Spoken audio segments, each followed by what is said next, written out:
बिस्मिल्लाहिर्रहमानिर्रहीम। अस्सलाम वालेकुम। आज की 28वीं क्लास में हम आपको खुशामदीद कहते हैं। इसके अंदर हम इंशाल्लाह पावर पॉइंट की एडवांस्ड ऑप्शंस को देखेंगे और उसके साथ साथ हम गूगल शीट को भी देखेंगे कि इसमें कैसे काम किया जाता है। तो सबसे पहले स्टार्ट करते हैं हम अपने पावर पॉइंट से। पावर पॉइंट जैसे कि आपको पता है कि ये एक ऐसा प्रोग्राम है जिसकी वजह से हम अपनी प्रेजेंटेशन किसी भी ऑडियंस को पेश कर सकते हैं, जिसके अंदर ट्रांजिशन, एनिमेशन और ज़बरदस्त सी चीज़ें होती हैं। तो हम इसको सीखेंगे और उसके बाद फिर हम गूगल शीट की तरफ बढ़ेंगे। तो मैं पहले पावर पॉइंट को खोल लेता हूँ। आपने विंडो के बटन में क्लिक करना है और उसके बाद आपने यहाँ पावर पॉइंट लिखेंगे तो ये आपके सामने आ जाएगा। इसको आपने ओपन कर लेना है। ये पावर पॉइंट आपके सामने ओपन होके आ जाएगा। ये देखें, ये पावर पॉइंट ओपन होके आपके सामने आ गया।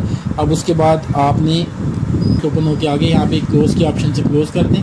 उसके बाद ये जैसे कि आपको बताया था, ये सारा हम इंटरफेस इसको पिछली क्लास के अंदर देख चुके थे। तो सबसे पहले आपने ये देखना है कि आपने इसके अंदर स्लाइड डिज़ाइन कैसे बनाना है। मतलब ये तो एक बिल्कुल सादा सा एक सफ़ा है जिसके ऊपर ये दो चीज़ें आ रही हैं, लेकिन अगर आप उसके खूबसूरत से डिज़ाइन बनाना चाहते हैं जो कि आपको नज़र आए खूबसूरत प्रेजेंटेशन को, तो ये आप डिज़ाइन के ऊपर जाके क्लिक कर दें। जैसे डिज़ाइन के ऊपर क्लिक करेंगे तो ये देखें बहुत सारे खूबसूरत डिज़ाइन आ रहे हैं। आप जिस डिज़ाइन के ऊपर क्लिक करेंगे वही डिज़ाइन आपकी जो प्रेजेंटेशन है उसके ऊपर लग जाएगा। अगली स्लाइड बनाने के लिए मैं एंटर का बटन दबाता हूँ तो ये देखें जितने भी आपकी स्लाइड्स होंगी हर एक के ऊपर जो भी स्टाइल आप चुनेंगे वो स्टाइल आपको वहाँ पे सेट हो जाएगा।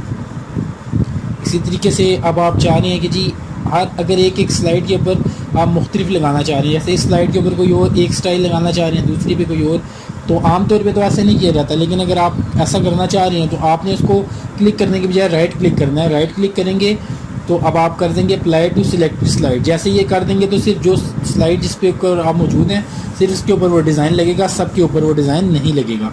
तो ये तरीकाकार होता है। उसके बाद अगली चीज़ जो हमने देखनी है वो देखनी है स्लाइड ट्रांजिशन, कि जब स्लाइड बदले तो जो अगली स्लाइड है वो खूबसूरत अंदाज में हमारे पास खुल के आए।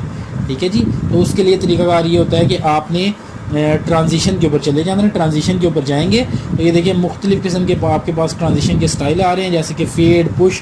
आप एक के ऊपर क्लिक कर देंगे, जैसे ही क्लिक करेंगे तो ये देखें जैसा डिज़ाइन आपके पास आया है ऐसे ही ये आपकी स्लाइड खुलेगी। अब दूसरी के ऊपर जाएँ, उसको भी आप चेंज कर दें। ये देखें ये शेप वाली हमने ट्रांजिशन लगा दी। और तीसरी वाली के ऊपर जाएँ और इसके ऊपर मैंने ये कवर वाली लगा दी। तो देखिए कितनी खूबसूरती से कवर वाला हमारे सामने ट्रांजिशन आ गया। तो जब ये स्लाइड चलेगी तो ये ट्रांजिशनें इस तरह बदलेंगी, एक एक करके आपने तमाम के ऊपर स्लाइड ट्रांजिशन सेट करनी होती है। उसके बाद अगली अहम चीज़ से इधर आते हैं जी स्लाइड ट्रांजिशन के जो इसके ऊपर मुख्तलिफ ऑब्जेक्ट्स हैं। ठीक है, जैसे मिसाल के तौर पर मैं इसके ऊपर आता हूँ, यहाँ पर ऐड टाइटल के ऊपर मैं कर देता हूँ जी प्रेजेंटेशन ऑफ इकानमी, यानी कि मईशत के ऊपर हम कोई प्रेजेंटेशन दे रहे हैं। उसके बाद यहाँ पे कोई सब टाइटल मैं दे देता हूँ जी एज़ पर रिपोर्ट ऑफ 2022। ठीक हो गया जी। ये मैंने एक अपनी प्रेजेंटेशन के ऊपर टाइटल और सब टाइटल दे दिया। अब आप जब प्रेजेंटेशन आपकी चलेगी, आप चाह रहे हैं इसके ऊपर खूबसूरत सी एनिमेशन लगी हुई है, तो इसका क्या तरीकाकार होता है, आपने एक एक करके सारे ऑब्जेक्ट्स को सिलेक्ट करना होता है। जैसे मिसाल के तौर पर प्रेजेंटेशन ऑफ इकानमी को मैंने सिलेक्ट कर लिया और उसके बाद मैंने यहाँ पे चले जाना होता है एनिमेशन वाले मेन्यू पे। अगर आपने कोई चीज़ सिलेक्ट नहीं की होगी तो ये एनिमेशन नहीं चलेगी। एनिमेशन लगाने के लिए उस चीज़ का सिलेक्ट होना ज़रूरी है। देखिए मैंने सिलेक्ट कर लिया। उसके बाद आप देखें यहाँ पे ऐड एनिमेशन की ऑप्शन आ रही है और यहाँ पे ये मुख्तलिफ इसके स्टाइल भी आ रहे हैं। पहले आप ऐड एनिमेशन के ऊपर क्लिक करें और उसके बाद आप अपीयर के ऊपर क्लिक कर दें। अब जैसे ही आपने इसके ऊपर क्लिक किया तो इसके ऊपर ये आपकी एनिमेशन सेट होगी। काफ़ी सारी एनिमेशन है जो आप सेट करना चाहते हैं। फेड भी है, ठीक है, फ्लाइन भी है। ये देखें आप जो भी इसमें से सिलेक्ट करेंगे तो ये देखें एक के ऊपर मैंने 3 एनिमेशन सेट कर दी। अब मैं इसके बाद एनिमेशन पेन के ऊपर अगर क्लिक करता हूँ तो ये जो मैं एनिमेशन लगाता जाऊँगा यहाँ पे आती जाएगी। अगर कोई एनिमेशन आप डिलीट करना चाह रहे हैं तो क्लिक करके आप उसको डिलीट भी कर सकते हैं। प्ले के बटन के ऊपर क्लिक करेंगे तो प्ले होके आ जाएगी कि किस तरीके की आपकी ये एनिमेशन जब आएगी तो किस तरीके की आएगी। मैं इसको फ़िलहाल व्हील करता हूँ ताकि आपको बेहतर अंदाज में, ये देखें कितनी खूबसूरत एनिमेशन है। जब एक पे लगा दी आप दूसरे को सिलेक्ट करें। सिलेक्ट करने के बाद आप इसको यहाँ पे जैसे सर्वाइवल मैंने लगा दी, ये देखें कितनी अच्छे अंदाज में घूमते हुए आया। तो ये इस तरीके से आप अपनी प्रेजेंटेशन में एक एक साइड के ऊपर जाके एक एक ऑब्जेक्ट सेलेक्ट करते जाएंगे और उसके ऊपर आपकी एनिमेशन सेट हो जाएगी। एनिमेशन 3 तरीके से सेट होती है जी।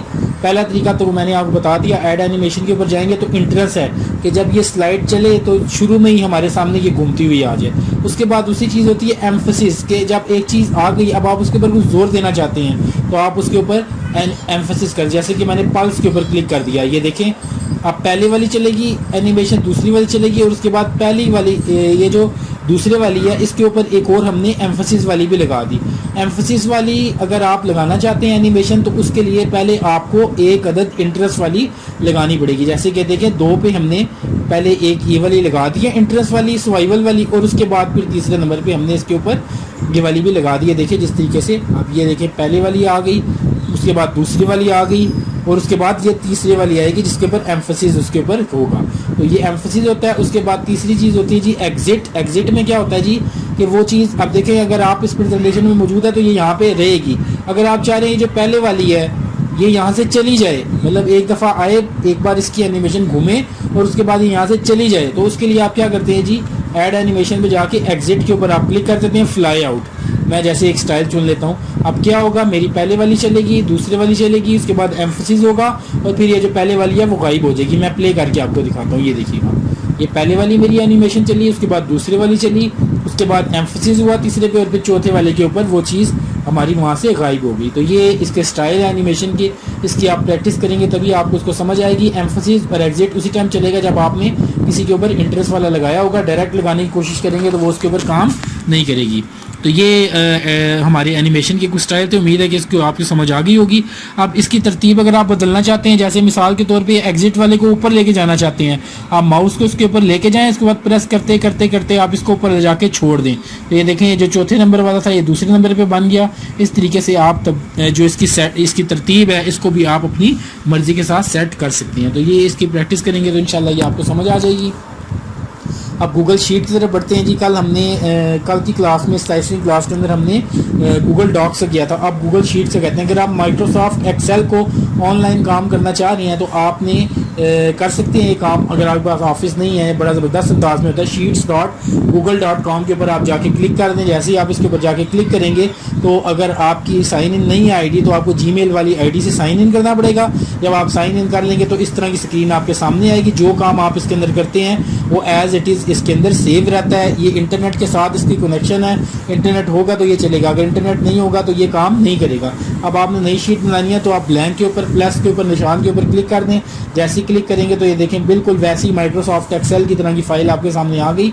इसके अंदर सारी वही ऑप्शन है। ये फाइल मेन्यू है, उसके बाद नीचे ये इसकी फॉर्मेट बार है, उसके बाद ये फार्मूला बार है, ये सेल एड्रेस है, और ये इसके सेल्स आ रहे हैं ABC के नाम से। ठीक है जी। अब आपने क्या करना जी, अब आपने जिस तरह से उसमें काम करते थे, जैसे आप रिज़ल्ट बना रहे हैं स्टूडेंट्स का, रिज़ल्ट के ऊपर जाके क्लिक कर दें, और उसके बाद फिर आपने सीरियल नंबर, उसके बाद नेम ऑफ स्टूडेंट, उसके बाद फिर टोटल मार्क्स, फिर उसके बाद ऑब्टेन मार्क्स, बिल्कुल इसी तरीके से जिस तरह माइक्रोसॉफ्ट एक्सेल में काम करते हैं। और फाइल को अगर आपने सेव करना है, कोई नाम सेव तो ये ऑटोमेटिक इंटरनेट पे हो रही है, नाम देना तो अनटाइटल स्प्रेडशीट के बजा के क्लिक कर दें, और उसके बाद आप result of class, computer class, या कोई भी आप इसको नाम दे सकते हैं, और इस तरीके से उस नाम से वो फाइल आपकी जो जीमेल की आईडी है उसके अंदर सेव या महफूज हो जाएगी। फार्मूलों का भी वही तरीका है। जैसे मिसाल के तौर पे 10, 20, 202 हो गया, और ये 303 हो गया। फार्मूला बराबर का निशान, उसके बाद सम, उसके बाद ब्रैकेट, और उसके बाद फिर आप जैसे ही उसको पहले वाला सेल एड्रेस, फिर कॉलन आखिरी वाला सेल एड्रेस, और उसके बाद फिर आप जैसे ही वो ब्रैकेट बंद करते हैं तो वो हो जाता है। मैं डबल क्लिक करता हूँ, ये देखें D3 से D5 तक हमारा आ गया। उसके बाद ब्रैकेट बंद और इंटर का बटन दबा रहा हूँ तो मेरे पास जवाब आ गया। मतलब जैसे हमने एक्सेल में काम करना सीखा था बिल्कुल वैसे ही काम आपका गूगल शीट के अंदर भी होता है। सारे फार्मूले वगैरह मौजूद होते हैं। उसके बाद अगर ये गूगल शीट आप इसका शेयर करना चाहते हैं तो शेयर के बटन के ऊपर आप क्लिक कर दें। जैसे ही शेयर के बटन के ऊपर क्लिक करेंगे तो ये आपके सामने बॉक्स आ जाएंगी, ऑप्शन बॉक्स। इसके अंदर आपने उस बंदे का ईमेल लिख देना जिसको आप ये भेजना चाह रहे हैं। जैसे कि मिसाल के तौर पे तैमूर.क्रैशी या जो भी आपका ईमेल है उसको आप भेजें। कोई मैसेज लिखना चाहते हैं, हाय दिस इज़ रिज़ल्ट, आप जो भी लिखेंगे मैसेज, उसके बाद आप सेंड के ऊपर क्लिक करेंगे तो वो चला जाएगा। अगर एडिटर के ऊपर करेंगे तो वो इस फाइल के अंदर कोई चेंजिंग भी कर सकता है। अगर आप सिर्फ व्यूअर के ऊपर करेंगे तो वो सिर्फ इसको देख सकता है, इसके अंदर कोई चेंजिंग नहीं कर सकता। और अगर आप चाह रहे हैं कि आप किसी व्हाट्सएप ग्रुप में या ज़्यादा लोगों के साथ ये शेयर करें, ईमेल एक एक करके नहीं डालना चाह रहे, तो यहाँ पे ये ऑप्शन आ रही होती है नीचे वाली कॉपी लिंक की। कॉपी लिंक के ऊपर आप जाके क्लिक करेंगे, लिंक आपका कॉपी हो गया। उसके बाद आप जिसको भी ये लिंक भेजना चाहते हैं आप उसको भेज सकते हैं। उसको भी आप रिस्ट्रिक्टेड कर सकते हैं। आप एनीवन विद द लिंक कर दें। आप जिसको भी आप ये लिंक भेजेंगे वो उस लिंक के ऊपर क्लिक करके ये फाइल खोल देगा। आप डन के ऊपर क्लिक करें तो वो चीज़ ऐसे हो जाएगी। तो ये आपकी गूगल शीट की उम्मीद है कि इसकी भी आपको बेहतरीन अंदाज में समझ आ गई होगी। तो ये हमारी क्लासेस हैं जी। आज हमारी 28वीं क्लास मुकम्मल हो गई है। इंशाल्लाह जल्द हमारा कोर्स मुकम्मल होने जा रहा है। कोई चीज़ ना समझ आए तो हमारे से पूछ सकते हैं आप, और इसके अलावा हमारे चैनल को सब्सक्राइब करना ना भूलिएगा। तो अपना बहुत सा ख्याल रखिएगा। इंशाल्लाह कल अगली क्लास में मुलाकात होगी। अल्लाह हाफिज़।